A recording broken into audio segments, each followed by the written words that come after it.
মানুহটো গোদামত ইমান মাল কিয় আছে এতিয়াও উত্তৰ দিয়ক।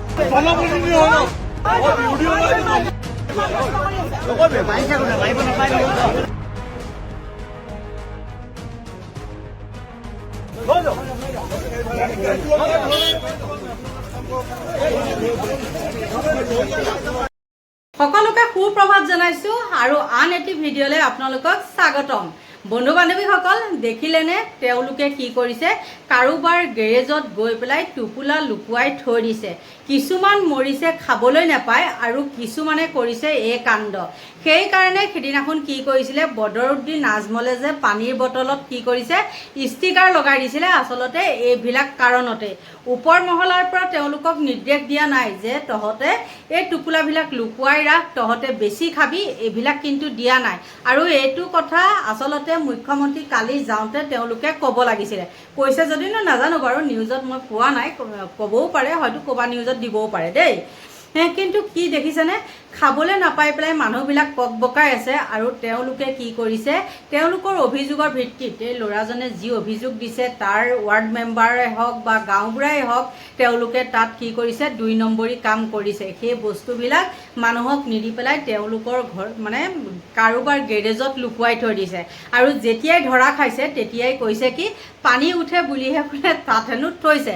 কিন্তু তেওঁলোকে বোলে ৰাতি যেতিয়া বেচিবলৈ নিছে হাতে লোটে ধৰা পৰিছে।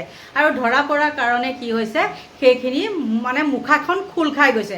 অৱশেষত সেই মানুহজনক কি কৰিছে, ৱাৰ্ড মেম্বাৰজনক পুলিচে লৈ গৈছে। এই কথাটো যদি কেনেবাকৈ মুখ্যমন্ত্ৰীৰ কাণত পৰে বা মুখ্যমন্ত্ৰীয়ে যদি দেখিছে, নিশ্চয় দেখিব, তেওঁ নেদেখাকৈ নাথাকে। ক্ষুদ্ৰ ক্ষুদ্ৰ কিছুমান বস্তু তেওঁ মানে পৰ্যবেক্ষণত ৰাখে। গতিকে তেওঁৰ ওপৰত বিহিত ব্যৱস্থা ল'ব, নোলোৱাকৈ নাথাকে। মানে নাপায় এনেকুৱা কৰিব, হয়নে নহয়? মানে মুখৰ ভাত কাঢ়ি খোৱা নিচিনা নহয় জানো? আৰু তাকেই কিছুমানে কি কৰিছে, মানে নিউজ বনাই আছে যে খাবলৈ পোৱা নাই, আমুক কৰিছে, ভুজুক কৰিছে, অনেকটা কথা কৈছে। যিমান যি নহ'লেও কিন্তু সকলো বানাক্ৰান্ত লোকসকলে চৰকাৰতকৈও কি কৰিছে, বাহিৰা মানুহে বেছি দিছে। আৰু চৰকাৰে কি কৰিছে, সেই দিয়া বস্তুকেইটাও কিছুমানেতো অভিযোগ তুলি আছে নহয় জানো, আধা লিটাৰ মিঠাতেল 4 কেজি চাউল বুলি কয় যে, সেইকেইটাকে লোভটো সামৰিব পৰা নাই। তেনেহ'লে আপোনালোকে চাওকচোন নিজে কেনেকুৱা ধৰণৰ ৱাৰ্ড মেম্বাৰক আপোনালোকে জিকাইছিলে। আপোনালোকে নিজে এবাৰ ভাবি চাওক। ক'লেও কথা বোলে লাগে লেঠা নহয়নে, আৰু নক'লেওহে নোৱাৰোঁ ফটা মুখ। গতিকে আৰু বয়োজ্যেষ্ঠ মহিলা কেইগৰাকী মানুহকো দেখিছোঁ, তেওঁলোকেও আহিছে, আহি লৈ পেলাই পূৰা লাগিছে মানে যিয়ে নহওক সচেতন। আৰু তেওঁলোকে কি হৈছে, শিবিৰতে আছে। কিছুমানহে ঘৰত যাব পাৰিছে, কিছুমানটো পৰা নাই আৰু ৰাস্তাই ঘাটে আছে। আৰু ৰাস্তাই ঘাটে পৰি থাকিলে জানো টোপনি আহিব? নিশ্চয় নাহে। আৰু তেনেকৈ চাগে তেওঁলোকে কি কৰিছে, পহৰা কামো কৰিছে। আৰু কি হৈছে, চুৰ হৈছে বুলিও কৈছে, বহু জেগাত চুৰ হৈছে। ইমান বানপানীৰ মাজতো চুৰৰ আৱিৰ্ভাৱ হৈছে দেই। গতিকে তেওঁলোকে তেনেকৈ মানে চকুত পৰিলে আৰু পূৰা চাগে একদম নজৰবন্দীত ৰাখিছিলে। ৰখাৰ পিছত একদম হাতে লোটে গৈ ধৰিলেগৈ। আৰু ধৰাৰ পাছৰখিনি কি পৰ্যায়লৈ গৈছে মই নকৈ পেলাই আপোনালোককে দেখাই দিছোঁ। 15,000 টকা পানীয়ে নোপোৱাটোৱে পাইছে, পানী সোমোৱা ঘৰ নাই পোৱা। সেইটো কি কথা হ'ব পাৰে? মোক কঠীয়া কেনেকে চিনেমাত উঠুৱাই লৈ গুচি গ'ল, কিন্তু গাঁও মানুহে চকু মুদি গুচি গ'ল। আমাৰ এডোখৰতো চবৰ ঘৰতে পানী সোমাইছে, চব কোনোবা ৰাস্তাত আছে। এতিয়া কোনোবা গৈ কাৰোবাৰ ঘৰত থাকি চাগে, সেইটোতো গাঁওবাসীয়েতো দেখা নাই। এতিয়া সেই পানী নোসোমোৱাসকলে পইচা পালে, পানী সোমোৱাসকলে নাই সোমোৱা। সেইকাৰণে এতিয়া এই ৰাইজে এতিয়া ৰাতি ইয়াত উপস্থিত হ'ব লগা হ'ল। গাঁওবুঢ়ানী মানে আমাৰ ইয়াত পানী উঠা দিনাখনৰ পৰা মানে ইয়াত ভৰি দিবলৈকে অহা নাই। চোৱাহিও নাই যে কাৰ ঘৰত পানী সোমাইছে, কোন ক'ত আছে, সেইটো আজিলৈকে মানে চোৱাহি নাই।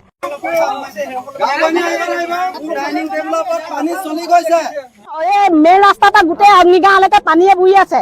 কোনো মানুহ এটা ভিতৰত সোমাই চাবলৈ হেৰি নাই। এতিয়া কি বুলি কয়, গোটেই 15,000 টকা পানীয়ে নোপোৱাটোৱে পাইছে, পানী সোমোৱা ঘৰ নাই পোৱা। সেইটো কি কথা হ'ব পাৰে? আমাৰ লেখীয়া দুখীয়া মানুহে পাব নালাগে, কি ধনী মানুহে পাব লাগে নেকি? সেইটো কথা। আৰু গাঁওবুঢ়ানীয়ে ভিতৰত সোমাই নাই চোৱা, আমাক গোটেইবোৰ অহাই নাই। ভিতৰৰ মানুহক দিছে, সেই মানুহক দিছে, আমাক দিবই লাগিব, সেইবোৰ আমি নাজানো। আমি কি এঘৰত পানী সোমাইছে নেকি? সেইটো হ'ব নোৱাৰে কেতিয়া। মই মানে এটা কথা ক'ব বিচাৰিছো যে আমাৰ এইডোখৰত পানীত ডুব খাই আছে আৰু গাঁওবুঢ়ানী মানে আমাৰ ইয়াত পানী উঠা দিনাখনৰ পৰা মানে ইয়াত ভৰি দিবলৈকে অহা নাই, চোৱাহিও নাই যে কাৰ ঘৰত পানী সোমাইছে, কোন ক'ত আছে সেইটো আজিলৈকে মানে চোৱাহি নাই। আৰু পানীও উঠা এসপ্তাহৰ পাছত আহিছে আৰু তেওঁ আহি কি কৰিছে, বাটত কাৰোবাক লগ পাইছে, কথাষাৰ কৈছে আৰু যাক ভাল পায় তাক কথাষাৰ কৈছে। বাকী আমাৰ এইডোখৰতো চবৰ ঘৰতে পানী সোমাইছে, চব কোনোবা ৰাস্তাত আছে, এতিয়া কোনোবাই গৈ কাৰোবাৰ ঘৰত থাকিছেগে, সেইটোতো গাঁওবুঢ়ানীটো দেখা নাই, কোনো কাকো কোৱা নাই। আৰু গাঁওবুঢ়ানী এটা বেয়া কাম কৰিছে কি, তাই মানে বাইদেউ আহিব লাগিছিলে ইয়াত আহি পেলাই চবকে চাবহি লাগিছিলে, কাৰ ভিতৰত কিমান পানী সোমাইছে, ৰাস্তাই দি গলেতো নেদেখে, চবৰ ঘৰত মানে চাৰ্ভে কৰিবহি লাগিব, তেতিয়াহে। আৰু যিসকলৰ ঘৰত পানী কমকে সোমাইছে সেইসকলে এই 15,000 টকাটো পাইছে। আমাৰ ইয়াত যিখিনি মানুহ পানীত ডুব খাই আছে এইবোৰ নামে নাই দিয়া। গাঁওবুঢ়ানীৰ ওপৰত এটা ব্যৱস্থা ল'ব লাগে। মানে গাঁওবুঢ়ানী আগতো এনেকে বৰষুণ আহিছে, বতাহ বৰষুণ, টিং কাৰোবাৰ উৰুৱাই দিছে, আমাৰ বেৰ ভাঙিছে, সেইবোৰ চাবলৈ নাহে আৰু যাৰ চাই সিহঁতক অকল নাম ভৰাই দিয়ে, বাকী যাৰ অনিষ্ট হয় সিহঁতক নিদি পেলাই বেলেগক দিয়ে। এতিয়া সেই পানী নোসোমোৱাসকলে পইচা পালে, পানী সোমোৱাসকলে নাই সোমোৱা, সেইকাৰণে এতিয়া এই ৰাইজে এতিয়া ৰাতি ইয়াত উপস্থিত হ'ব লগা হ'ল। মই মুখ্যমন্ত্ৰী ডাঙৰীয়াক মই এটাই অনুৰোধ কৰোঁ, মই দলীয় হিচাপে মই এজন এইটো ৱাৰ্ডত মানে সভাপতি হিচাপে মই তেখেতক অনুৰোধ জনাওঁ যাতে বিহিত ব্যৱস্থা লৈ তেওঁৰ ওপৰত বিহিত ব্যৱস্থা লৈ এই ন্যায়িকে কামখিনি কৰে বুলি মই ভাবোঁ।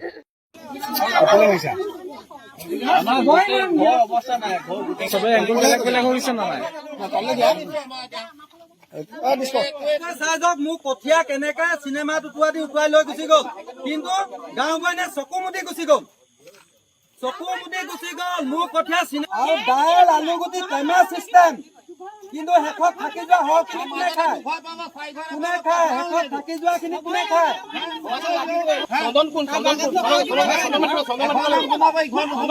মনীষ শইকীয়া আছিলে, কাটিলে কোনে কাটিলে, সেইটো কোন কথাটো মই জানিছো। মনীষ শইকীয়া চবৰে নাম দিলে, কথাটো কোন? আৰু সেই এপ্লিকেশ্যনখন কাৰ হাতত পৰিছিলে? কিয় কাটিব তেওঁ?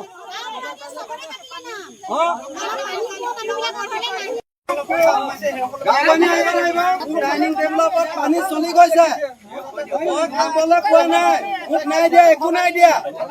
5 কেজি চাপৰ বুলি মোক দিছে মাত্ৰ আধা।